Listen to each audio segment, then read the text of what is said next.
Well, hi there. Um, it is Thursday, which means it's clinic day.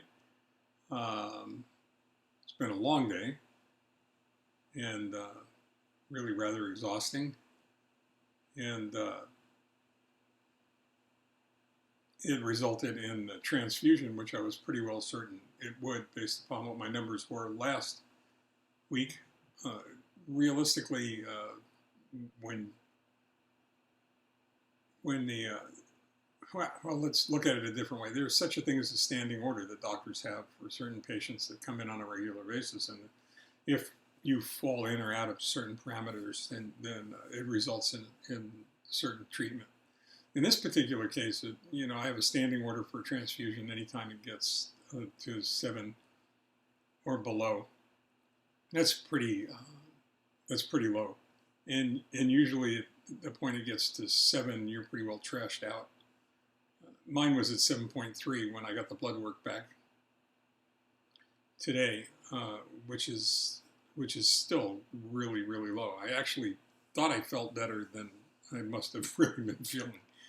Um, so getting a transfusion sounds easy, if you think about it and you look at it, and you walk in, they plug into an artery, and in my case, it's really easy because I have all the plumbing there, and then they infuse you with the blood. In this case, it was 1 unit of blood, but it isn't that simple. What it's involved in is complicated. First of all, the blood has to be pulled from whatever inventory they have. Then it's got to be checked again to be sure that everything is okay. And then it's got to be sent over. In many cases, it takes an hour and a half just to get the blood in the same building that you are. And then it takes about an hour and a half to infuse it, to infuse 1 unit. Longer if you're having more blood than that.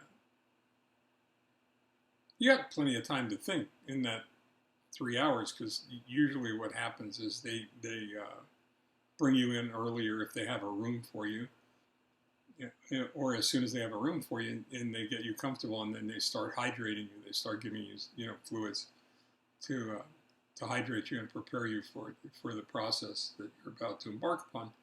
And then you've got an hour and a half, to lay around and think about things. And one of the things I was thinking about earlier today that came up in conversation actually this evening with some friends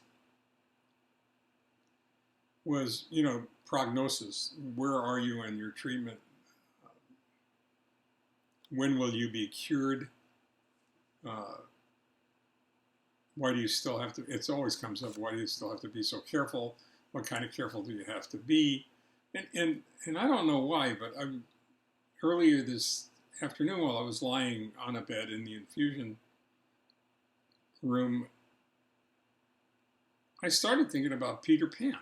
I know that sounds strange, but you've been watching this for all 107, 111 to 112 journal entries.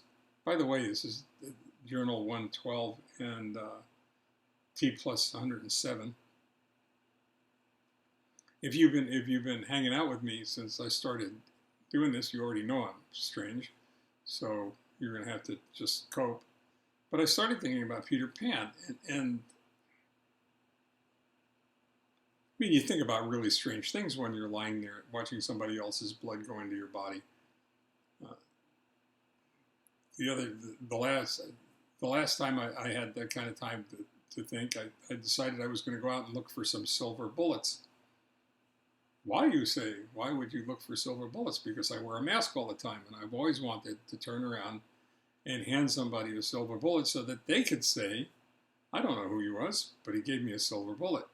So those of you who are old enough to have seen The Lone Ranger will know exactly what I'm talking about. Those of you who aren't, oh, I'm sorry. You missed the early days of great television. This time I wasn't thinking about The Lone Ranger or Tonto, or Yancey Derringer or Paladin or any of the shows that I grew up with, I was thinking about Peter Pan. And I wasn't even really thinking about Peter Pan. To tell you the truth, I was really thinking about Peter Pan's shadow. So if you remember the story, the Disney movie, Peter Pan had his shadow. His shadow was reluctant to follow him around. Shadow had a mind of its own, pretty much, and was really intent on escape more than anything else. Well, these kinds of questions follow you around like like a shadow. They're really difficult to find any kind of respite from. And one of my friends is has got heart issues that he's dealing with, heart disease that he's dealing with, and he's probably one of the few people that I know and know well who really understands a lot of the things that I'm going through or thinking about, or trying to process, or trying to work through, or overcome.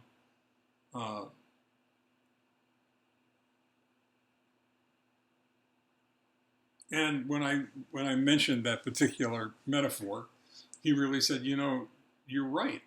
That's pretty much what it's like, because no matter where you go, no matter what you're doing, it's there. I mean, you're always thinking about what's next, what if, and it isn't the fact that you think about these things that's important. Let me get that out of the way before we go any further. What's really important, in my opinion at least, is how you overcome the fact that you're thinking about them, how you get past that, how you function successfully. And in a healthy way, despite the fact that these thoughts are always lurking in the background somewhere, following you around, but pretty much like your shadow. And I'll give you an example. Give you a couple of examples, actually. I just had a bone marrow biopsy. I've said before, I don't necessarily recommend them.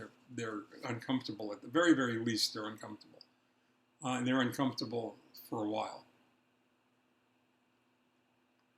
But that's the only way to get the information that they need as far as the analysis of what's going on inside your body, especially with a disease like mine, or any of the myeloid cancers, or any of the leukemias or lymphomas for that matter.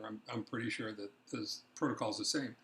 One of the things that identifies primary myelofibrosis, the disease that I have, is a mutation in the JAK2 modifier.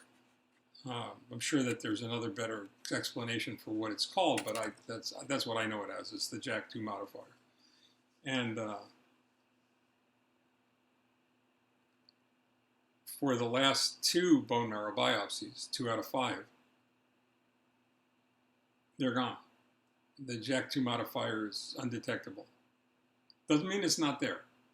Doesn't mean that it's not there necessarily. It could be lurking, or it takes one errant cell to go ahead and screw everything up. But that should make you happy. It has, you should be overjoyed. You should be jumping around, and I am. I'm thrilled. I couldn't tell you how happy I am, because it means that there's no evidence that the cancer that I had, the cause of the cancer that I had, is still, is still hiding somewhere in my body. But it doesn't mean that it's not hiding somewhere in your body, so you're always thinking about that. You're always thinking about the what ifs. At the present time, I'm not suffering from, or it does not appear that I'm suffering from any of the symptoms or any of the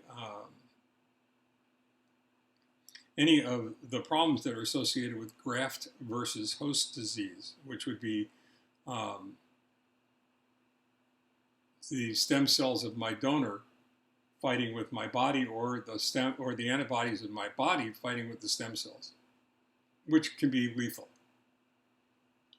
So you have to learn how to recognize the joy in the fact that you're okay, but you also have to understand that there's always a possibility things can shift. You know, when I was at the shop all the time, and a car would break down, and a client would come in and say, you know, it never did that before. My car's been running fine. There's nothing wrong with it. It's been perfect all this time, you know, and now it's, you know, it's broken.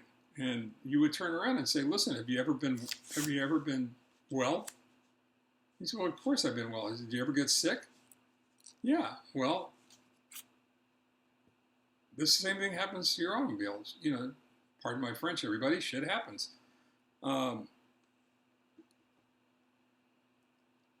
So I think that the only thing that you can do in instances where you're trapped into dragging your shadow around behind you, like the ghost of Christmas past, is to turn around and just give him a big hug and say, listen, I know that you're dark.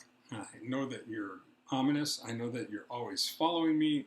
I know that you always remind me that I'm not alone and that there are other things I need to be thinking of, but I love you anyway.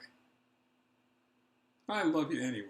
I love all of the junk that you bring with you because you're as much a part of me as anything else I own. And, you know, as my arms, as my legs, as my head. So I'm just going to love you to death. And I'm going to appreciate what you're trying to tell me and what you're trying to remind me of. But I'm going to go ahead and have a great life in the meantime anyway, because